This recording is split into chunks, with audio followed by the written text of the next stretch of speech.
Bonjour à tous.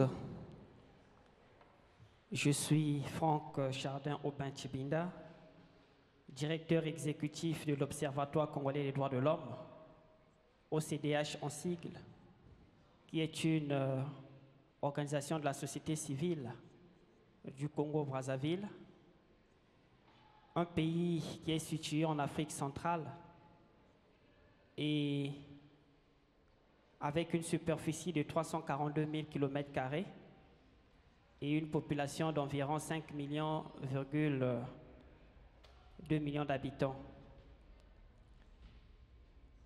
C'est un pays qui se dit être démocratique, mais avec malheureusement au pouvoir une personne qui va totaliser bientôt 40 ans d'exercice de pouvoir. Et cette longévité a créé autour des différentes administrations que nous avons dans notre pays une sorte de frein, de blocage qui fait que le système économique n'avance pas. Le Congo, avec son économie, s'est retrouvé en 2021 avec une économie, je disais, qui s'est rétractée de 2,2%, ce qui a entraîné une augmentation d'un taux d'extrême pauvreté qui est passé de 50,2% en 2020 à 52,4% en 2021. Et ce taux d'extrême pauvreté qui ne fait que galoper fait qu'aujourd'hui, les citoyens lambda congolais ont du mal à s'offrir les services de la justice. Déjà, pour porter plainte au Congo, pour déposer une plainte, il faut débourser une somme de 30 000 francs CFA, ce qui ne représente peut-être rien pour certaines personnes, mais pour d'autres, c'est beaucoup d'argent. Surtout qu'au Congo, le SMIC est à 50 000 francs. Et donc, quand vous rencontrez ce genre de situation où vous avez en face de vous une famille qui n'a pas de moyens, peu importe la gravité de l'injustice qu'ils ont subie, mais malheureusement ne peuvent pas saisir le juge parce qu'ils n'ont même pas de quoi payer la plainte.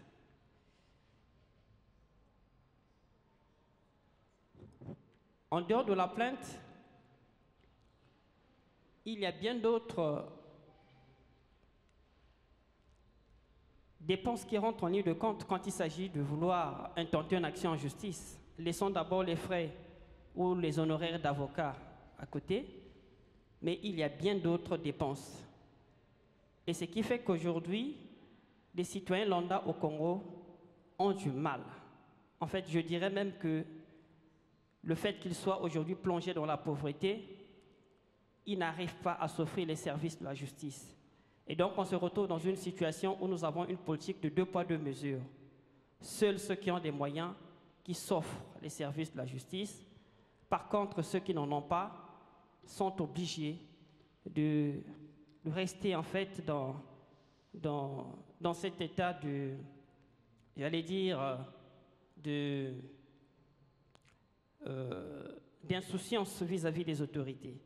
Alors, l'OCDH, je disais tout à l'heure, qui est une organisation basée au Congo-Brazzaville depuis bientôt 30 ans déjà, met en œuvre des projets pour accompagner des victimes de violences, des bavures policières.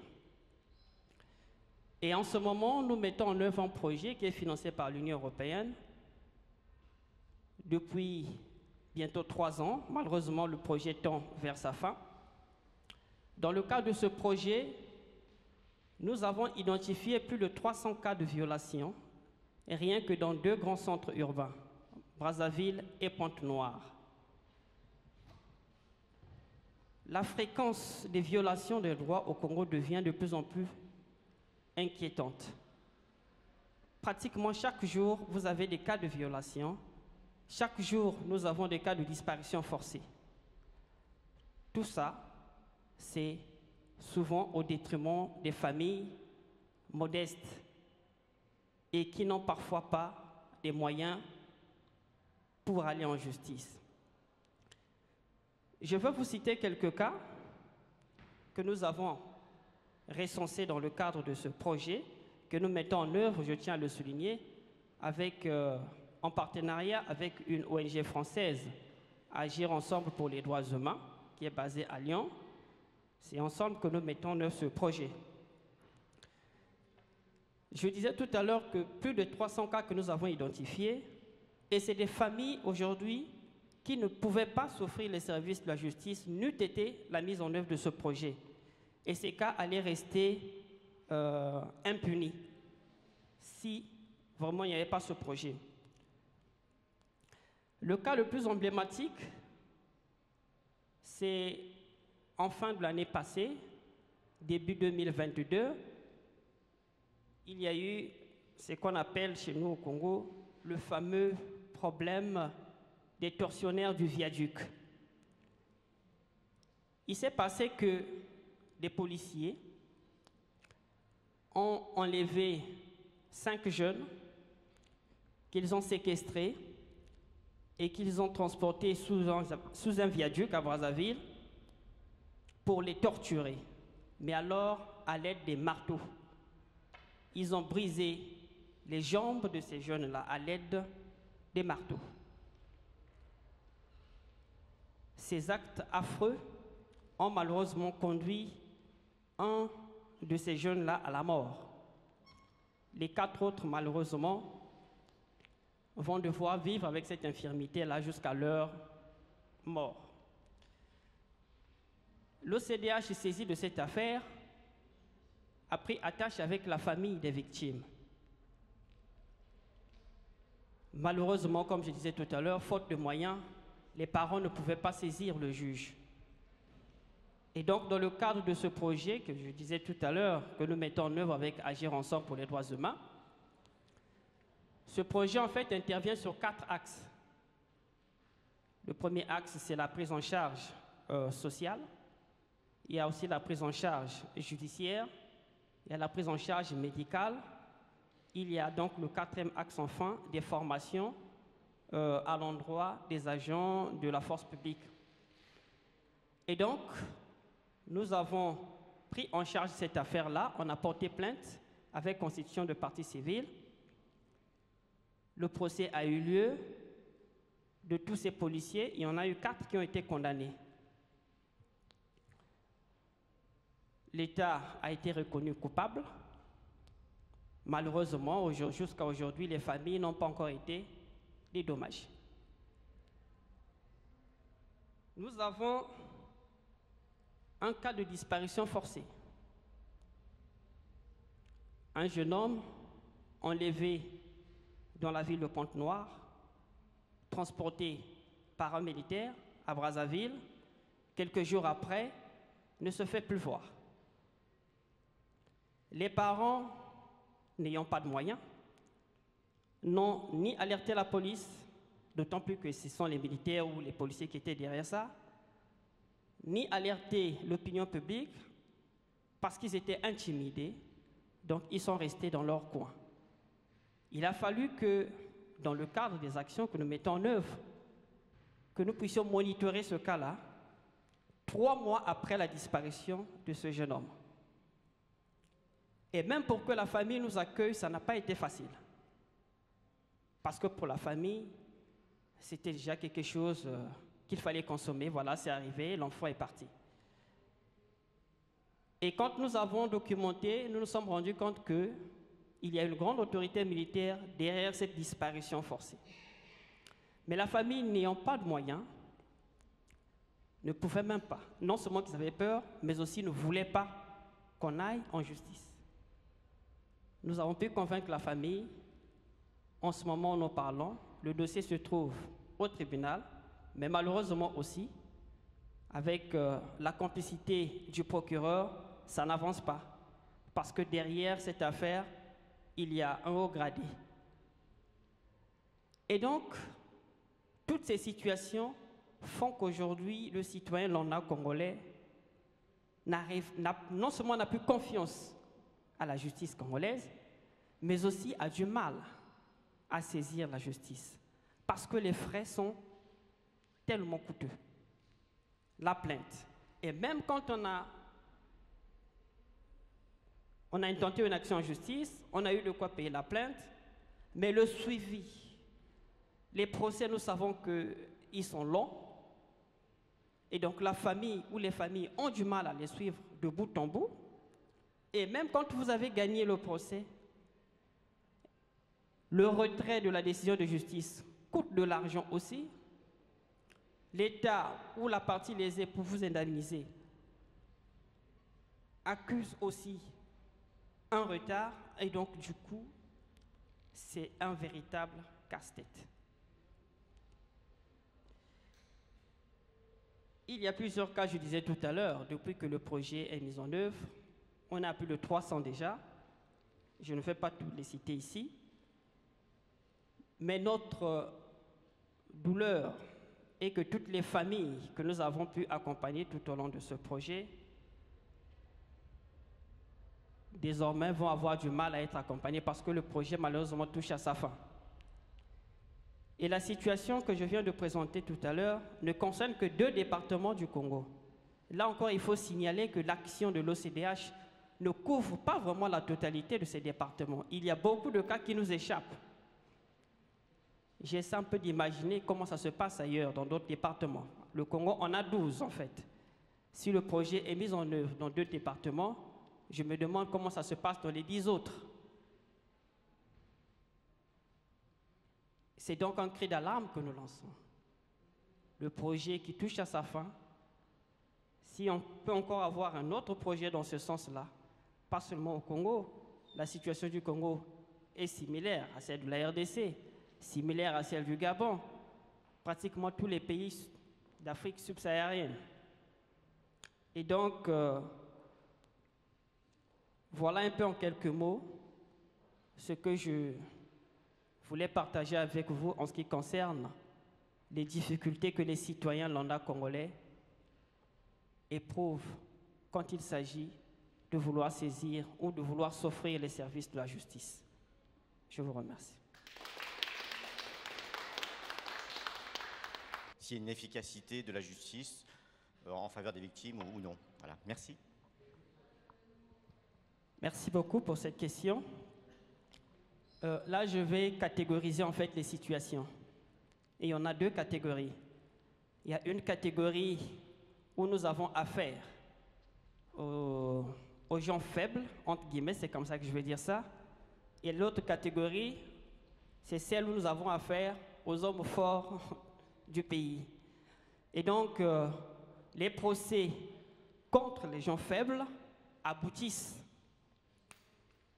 Quand nous faisons le suivi au tribunal, nous portons plainte, on prend un avocat, ça aussi je tenais quand même, j'ai peut-être omis de le signaler. Dans le cadre du projet, il y a aussi la prise en charge des frais d'honoraires d'un avocat, des honoraires d'un avocat. Et donc, quand nous portons plainte avec constitution de partie civile, nous prenons un avocat que nous engageons, moyennant un prix forfaitaire. Hein. C'est un projet, donc on s'entend déjà avec l'avocat et l'avocat fait le suivi. Et nous également, nous accompagnons jusqu'à ce que l'affaire aboutisse.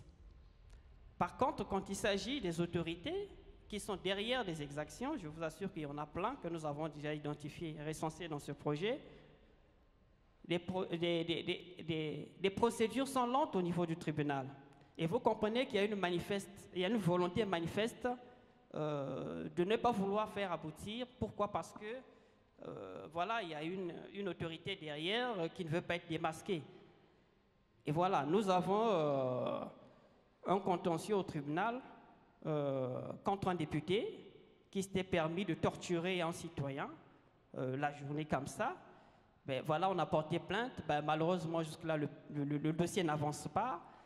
Quand on essaie de rencontrer le procureur, il ne vous donne pas des raisons valables. Et donc, voilà, jusque-là, ça traîne. Donc, voilà un peu la situation telle que ça se présente en fonction des personnes que nous poursuivons, où nous avons des résultats qui sont en rapport avec la personne, la catégorie, comme je disais tout à l'heure, de la personne que nous poursuivons. Merci. Est-ce qu'il y a d'autres questions? Ok, merci beaucoup pour cette question. Parmi les leviers que nous avons, il y a la FIDH. L'OCDH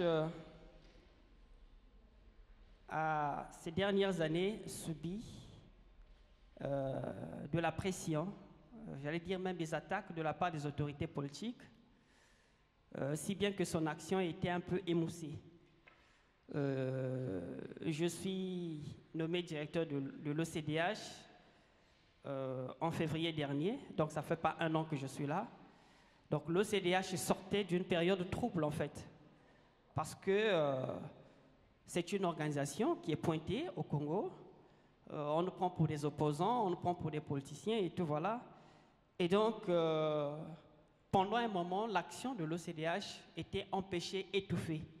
Il y a donc eu des changements. Et parmi ces changements, il y a eu ma nomination à la tête de l'OCDH. Et donc, parmi les tâches qui me sont dévolues, il y a la remise sur les rails de l'OCDH, regagner la confiance, réactiver en fait le partenariat avec des grands réseaux tels que la FIDH. L'OCDH reconnaît que grâce à l'appui de la FIDH, qu'il y a eu au Congo-Brazzaville le fameux procès du Beach. Au sortir de la guerre de 1997, il y avait des réfugiés congolais qui se sont retrouvés de l'autre côté de la RDC, de Kinshasa, et pendant qu'il y a eu la période de la calmie, ces réfugiés revenaient au pays, mais arrivaient au niveau du beach, c'est-à-dire au niveau du port fluvial de Brazzaville, il y a eu plus de 300 réfugiés qui sont portés disparus.